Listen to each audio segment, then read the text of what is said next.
할렐루야. 오늘 10월 30일 금요일 날짜입니다. 오늘 본문 말씀은 예레미야 52장 12절에서 23절 말씀 보도록 하겠습니다.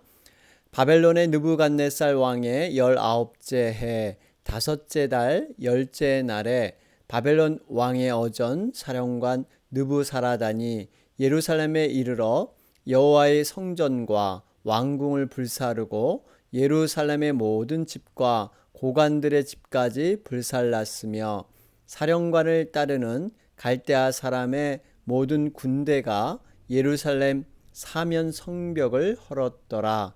사령관 느부사라단이 백성 중 가난한 자와 성중에 남아있는 백성과 바벨론 왕에게 항복한 자와 무리의 남은 자를 사로잡아 갔고, 가난한 백성은 남겨두어 포도원을 관리하는 자와 농부가 되게 하였더라.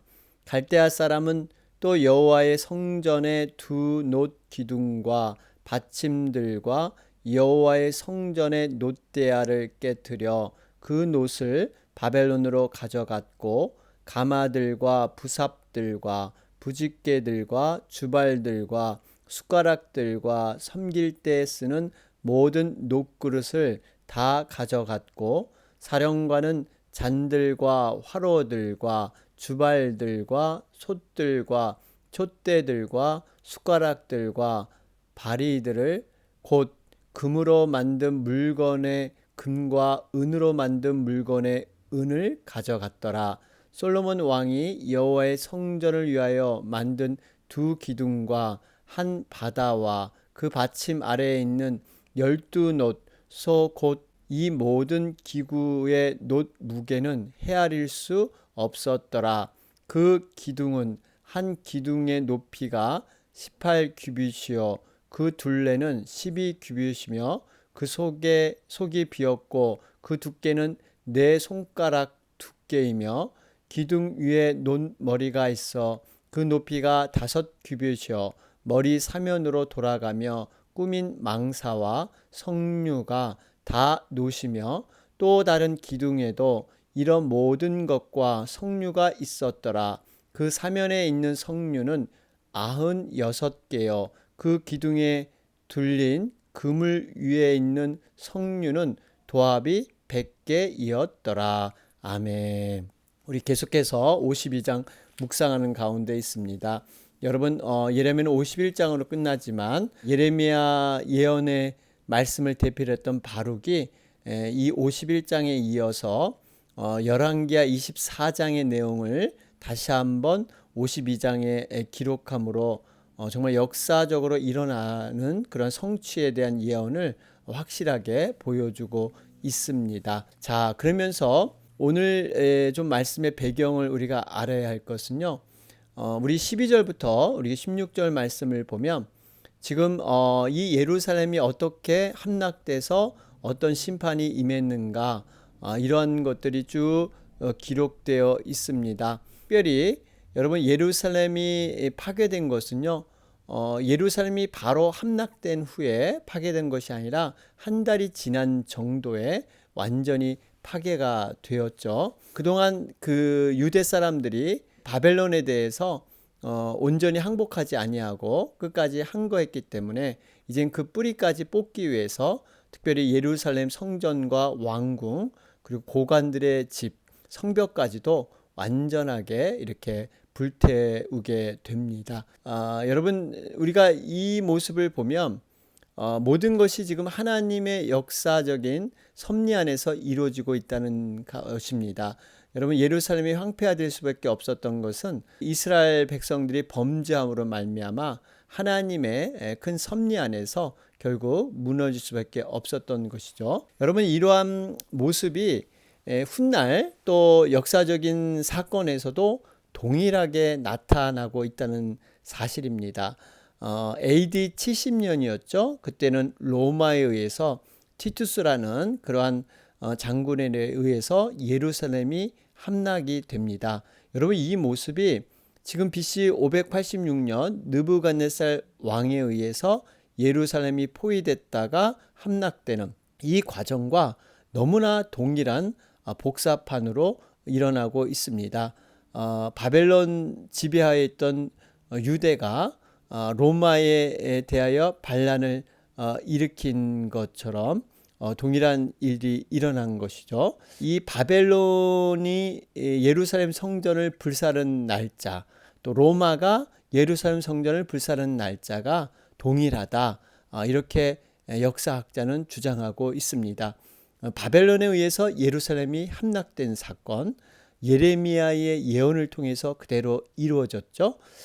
반면에 로마에 의해서 예루살렘이 함락된 사건은요, 예수님의 예언에 의해서 그대로 이루어졌습니다. 그러니까 지금 바벨론에 의해서 예루살렘이 무너진 것과 로마에 의해서 예루살렘이 무너진 것은요, 650년 이런 차이가 있습니다. 그러나 너무나 유사한 사건으로 이렇게 동일하게 역사의 사건으로 남아 있습니다. 여러분, 어떻게 이렇게 동일한 것들이 그대로 일어나고 있을까요? 이걸 통해서 우리에게 깨닫고자 하는 하나님의 메시지는 어떤 것일까요? 여러분, 이것은 결국 악을 행하는 자들, 죄를 범하는 자들의 최후가 어떠한 것인가를 반복해서 예루살렘 파괴를 통해서 우리에게 알려주고 있는 것입니다.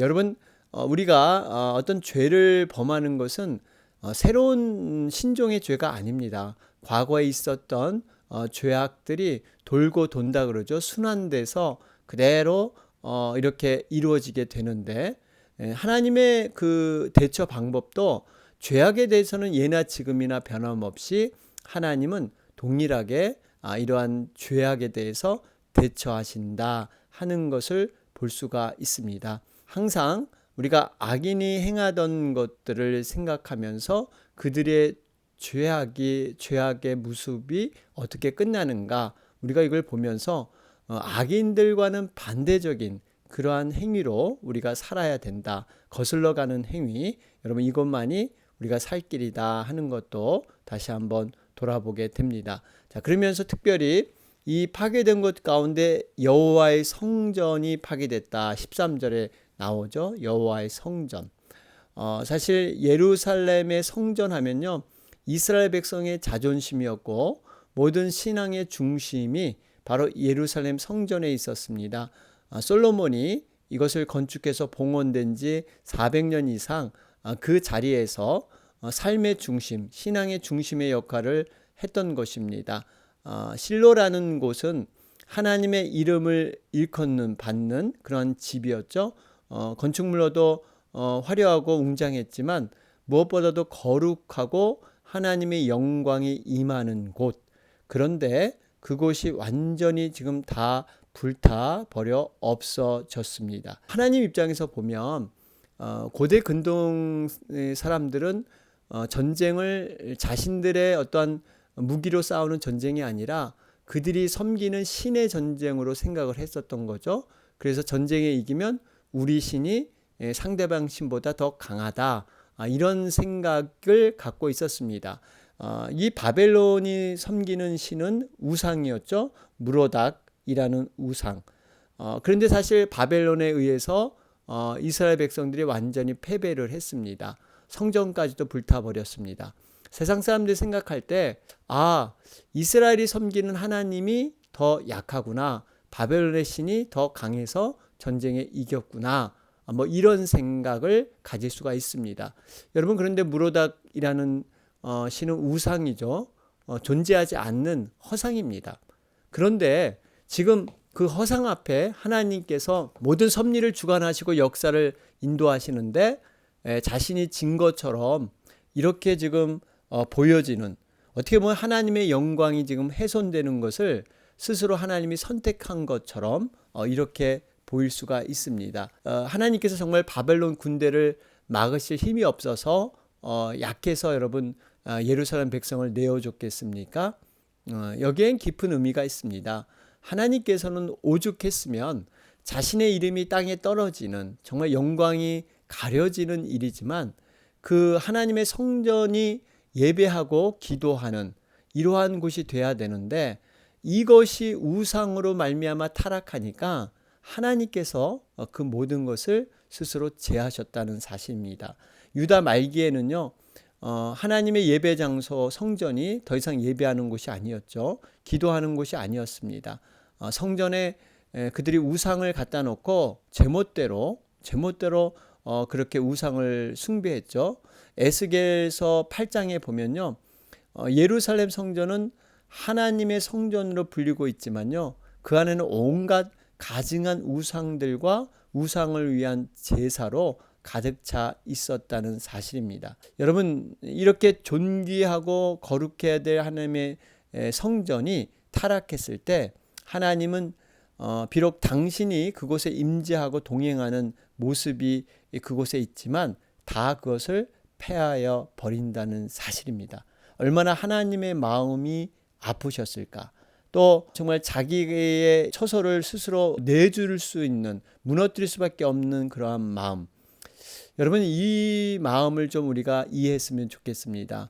우리가 한 가지 중요한 교훈은요, 정말 하나님의 백성들이 그 목적을 상실하고 특별히 하나님께서 세운 교회, 성령의 임재로 말미암아 이 땅 가운데 교회를 세우셨죠. 그런데 그 교회가 본래의 기능, 교회 존재의 목적, 이런 것들에 부합하지 않으면 이 교회의 가치가 하나님은 없게 생각한다는 사실입니다. 분명하게 요한계시록에도 예수님께서는 소아시아 교회를 향해서 교회의 본연의 모습을 찾을 것을 촉구하셨죠. 그렇지 않으면 그 축복의 촛대를 옮기시겠다 경고한 바가 있습니다. 그러더니 오늘날 사실 그 소아시아에 화려했던 교회들이 다 흔적이 사라져 버리고 말았습니다. 여러분, 이것을 보면 정말 교회가 교회다운 역할, 교회의 존재 목적, 여러분 무엇입니까? 한 영혼을 구원하여 제자 삼는 일. 이 기능을 우리는 늘 기억하면서 원래의 목적, 우리가 자칫하면 자꾸 다른 곳으로 가지를 뻗을 수가 있는데 원래 존재 목적을 늘 기억하면서 원점으로 돌아가는 것 너무나 중요합니다. 우리가 모이기는 힘쓰지만 그런데 그 모임 자체가 어떤 친교의 단체, 끼리끼리의 문화, 우리끼리의 친함으로 그쳐서는 안 되는 것입니다. 우리의 예배는 모이는 데 힘써서 우리가 열심히 모이지만 그 모임의 예배로 끝내서는 안 되고 진정한 삶의 예배를 드리는 것이 중요합니다. 진정한 삶의 예배가 뭡니까? 우리가 말씀을 받아서 그 말씀에 순종하고 또 이웃을 섬기고 또 변화되는 것. 여러분, 이러한 삶이 있을 때 하나님의 교회가 온전히 여러분 세워질 줄로 믿습니다. 그렇기 때문에 늘 우리는 본질과 비본질, 사람들은요 이 비본질 속에 많이 갇힐 수가 있습니다. 시간이 지나고 어떠한 열심의 행위를 자꾸 하다 보면 본질을 놓치는 경우가 참 많이 있습니다. 그럴 때마다 우리는 말씀을 통해서, 기도를 통해서 본질이 무엇인가를 항상 방향을 찾아서 제자리로 돌아와서 출발하는 것. 여러분, 이것이 중요한 줄로 믿습니다. 자, 그러면서 여러분 17절부터 23절 쭉 내용을 보면 지금 여러 가지 성전 기물에 대한 약탈을 얘기하고 있죠. 특별히 여기 보면 노스로 된 것으로 다 구성되어 있습니다. 그래서 18절에도 모든 녹그릇을 다 가져갔고 그러죠. 그리고 이렇게 일일이 하나하나 다 열거한 것은 이렇게 남김없이 다 가져갔다는 얘기입니다. 이 성전 안에 비치되었던 것들은 금과 은으로 만들어졌죠. 이 기물들은 이미 여호와긴 시대에 포로로 잡혀가면서 약탈을 당한 상태였습니다. 그리고 이제 성전 바깥에 있었던 기물들 주로 노스로 만들어졌죠. 노스는 그 당시 이 금과 은 다음으로 중요하게 나가는 금속이었죠. 이러한 것들, 그러니까 예루살렘 성전이 불타면서 노스로 제작된 성전 기물이 모든 것이 다 빼앗겨 버렸습니다. 여러분, 이 의미는 성전은 완전히 불타버리고 성전의 기물은 하나도 남김이 없고 결국 하나님에 대한 제사가 완전히 중단되었다 하는 것을 상징적으로 보여주고 있습니다. 여러분, 앞에서도 말씀드렸지만 하나님은 정말 예배받기를 원하신 분이십니다. 우리에게 요구하시는 것은 단 하나, 순종하면서 예배 드리는 삶, 이것이 하나님이 가장 기뻐하는 것이다. 누누이 말씀을 통해서 우리에게 가르쳐 주셨습니다. 이스라엘 백성들은 하나님께 예배 드리는 게 의무이고 그들의 기쁨의 행위였죠. 그런데 이제 모든 것들이 다 사라져 버렸습니다. 하나님은 왜 이렇게 하셨을까요? 이유는 하나, 그들이 온전한 마음으로 드리는 제사를 행하지 못했기 때문입니다. 횟수는 많고 형식적인 그러한 제사는 있었지만 정말 하나님 앞에 진실된 마음으로 가난한 심령으로 예배드리는 자가 없었다는 사실입니다. 여러분, 우리가 정말 이 부분을 늘 기억해야 합니다. 하나님 앞에 예배드릴 때마다 우리의 마음을 감찰하시고 우리의 모습을 들여다보시는 하나님 앞에 우리가 영과 진리로 온전히 예배 드릴 줄로 믿습니다. 여러분, 최초의 제사 가인과 아벨의 제사를 통해서 깨닫지 않습니까? 가인은 농사꾼이어서 곡식으로 제사를 드렸고 아벨은 목자였기 때문에 양을 잡아 제사를 드렸죠. 여러분, 근데 이 제물의 문제가 아니었습니다. 피의 제사이기 때문에 아벨은 받았다. 여러분, 그것보다는 아벨과 아벨의 제물을 하나님이 받으신 거죠. 결국 제물만 받으신 게 아니라 아벨 그 자체를 제물처럼 하나님은 받기를 원하셨어요. 여러분, 아벨은 평상시 하나님을 경외하고 하나님 앞에 순종하는 삶의 제사를 드렸던 것이죠. 그러나 가인은 달랐습니다. 예배할 때만 하나님 앞에 섰지 그는 삶에서는 마음이 거짓되고 부패하고 또 자기 멋대로 자기 중심대로 살아갔던 삶. 여러분, 그 삶을 하나님은 보시고 아셨기 때문에 그가 예배에 나왔지만 그 형식적인 예배를 하나님은 받지 않으셨다는 사실입니다. 어떻게 보면 이스라엘 백성, 유다 백성들이 지금 이 제사를 드리는 것 그냥 의무적으로 드리는 거죠. 그들이 살아가면서 죄책감을 덜기 위해서 그 수단으로 그저 형식적인 예배. 여러분, 우리 자신을 돌아볼 때 수많은 예배들이 지금 행해지고 있는데 특별히 요즘 동영상으로 우리가 예배를 드리고 있지 않습니까? 정말 이 예배를 어떻게 우리는 드릴 것인가? 예배는 보는 것이 아니라 그랬죠. 관람하거나 제3자 입장에서 보는 게 아니라 드려야 됩니다. 내가 드리려면요, 거기에 헌신이 들어가고 나름대로의 대가가 들어가야 됩니다. 함께 참여해야 됩니다. 예배의 하나의 제물로 내가 빠지고 완전히 내 존재가 없어지는 시간, 그리고 오로지 하나님 말씀만이 임해서 그 말씀에 순종하고자 하는 가난한 심령들. 여러분, 여러 가지 것들 우리가 생각하면서 예배가 무엇인가를 돌아볼 필요가 있습니다. 우리가 예배를 떠나면 하나님의 생명의 자리, 축복된 자리에 우리가 설 수가 없습니다.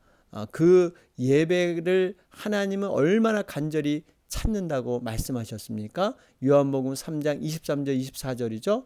아버지께서는 자기에게 이렇게 예배하는 자들을 찾으시니라. 하나님께서는 영이시니 예배하는 자가 영과 진리로 예배할지니라. 그러니까 하나님께서는요, 예배하는 자들, 정말 예배자를 찾으시는 거예요. 예배의 화려함과 예배의 어떠한 멋진 매끄러움, 이게 아니라 진정으로 드리는 예배자, 그 한 사람을 찾으신다는 것이죠. 여러분, 그렇기 때문에 우리가 어떠한 예배자가 되느냐, 이것이 굉장히 중요합니다. 여러분, 예배를 드릴 때마다 신앙의 옷깃을 여미고 정말 예배다운 예배를 위해서 우리가 기도하면서 여러분 나가야 될 줄로 믿습니다. 지금 이 말씀을 통해서 깨닫는 것은 성전이 파괴됐습니다. 이건 사상 초유의 사건이에요. 도저히 이스라엘 백성들에게 자신들은 일어나지 않는다고 생각하는 사건이 지금 일어난 것입니다. 그리고 모든 성전의 기명과 성물들이 다 빼앗긴 것이죠. 여러분, 결국 우리가 지금 성전의 기명, 거룩한 성물 이런 것들이 무엇일까요? 그것은 우리에게 허락하신 교회 공동체, 또 우리의 가정, 또 소중한 믿음, 선한 양심, 또 여러 가지 보이지 않는 것들이 거룩한 성물로 남아 있습니다. 우리는 이것이 깨어질까봐 정말 노심초사하면서 항상 준비된 마음, 또 이것을 거룩하고 고귀하게 잘 중요하게 여기는 것.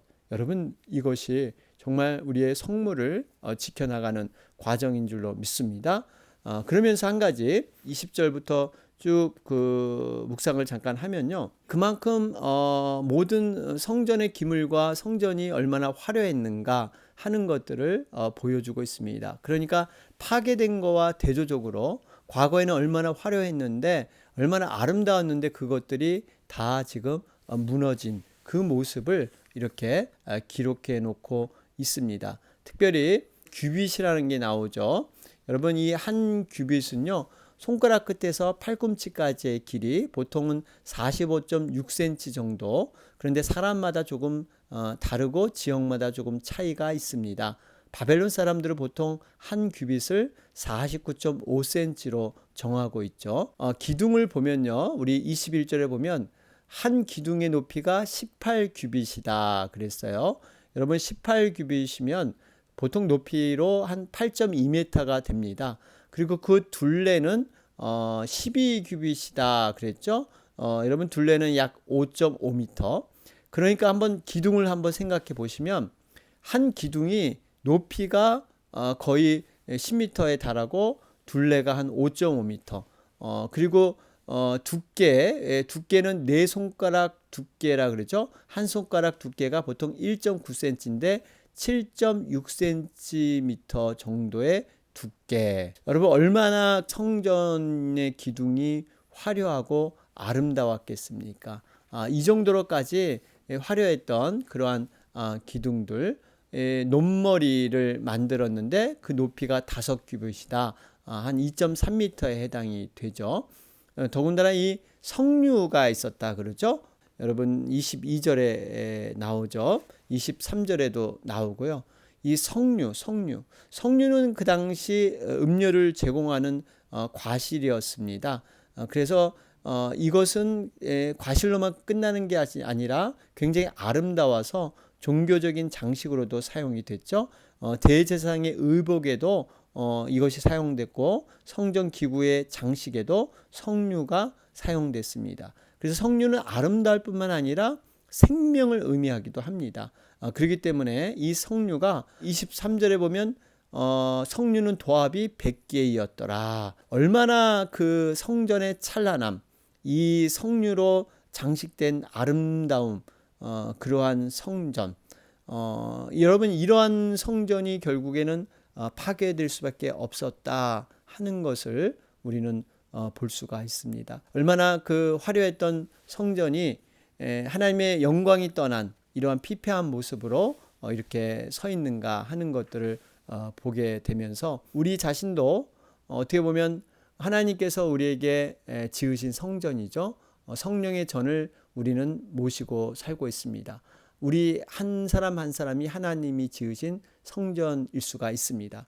그렇기 때문에 우리에게 하나님의 영광이 떠나지 않도록, 성령이 떠나지 않도록 우리는 항상 주의하면서 그 떠남이 결국 어떻게 보면 영이 떠난 인간의 모습은 흙이죠. 흙에다가 하나님의 생기를 넣어서 생명이 된 것이 바로 인간들인데, 우리 인간의 그 본 모습이 바로 이렇다는 거예요. 하나님께서 정말 임재하는 그 성전까지도 이렇게 포기하는 것. 여러분, 이것이 죄악 때문이라는 거죠. 여러분, 그렇기 때문에 우리가 구원받았다고 여러분 그냥 우리는 모든 것이 다 용서되고 회개하면 모든 것이 다 회복된다고 안심할 수가 없다는 사실입니다. 분명히 하나님은 죄악을 싫어하신다는 사실이죠. 그렇기 때문에 우리가 깨어서 구원을 우리는 받았지만 구원을 이루어야 합니다. 구원을 완성해야 합니다. 아직 완전히 완성된 구원은 아니라는 사실 늘 기억하면서 내 자신의 완전한 구원을 위해서 우리는 오늘도 성전의 영광, 하나님이 내 자신 가운데 임재하기를 간절히 사모하면서 여러분 나아가는 여러분과 제가 되길 바랍니다. 오늘 우리 금요일 날짜입니다. 우리 목장 모임 우리 오전 오후에 있습니다. 여러분 목장 모임에서 기도해 주시고요. 계속해서 미국의 대선 여러분 11월 3일입니다. 얼마 남지 않았는데요. 하나님께서 극적으로 간섭하여 주셔서 하나님이 원하시는 사람 리더로 뽑힐 수 있도록, 또 미국의 장래가 어떻게 보면 중요한 기로에서 지금 어떻게 판결이 나는, 정말 신앙으로 설 건가 아니면 다시 옛날처럼 인본주의로 돌아갈 것인가 하는 절대적인 그러한 갈림길에 있습니다. 여러분 위해서 계속해서 중보해 주시기 바랍니다. 다 같이 기도드리겠습니다.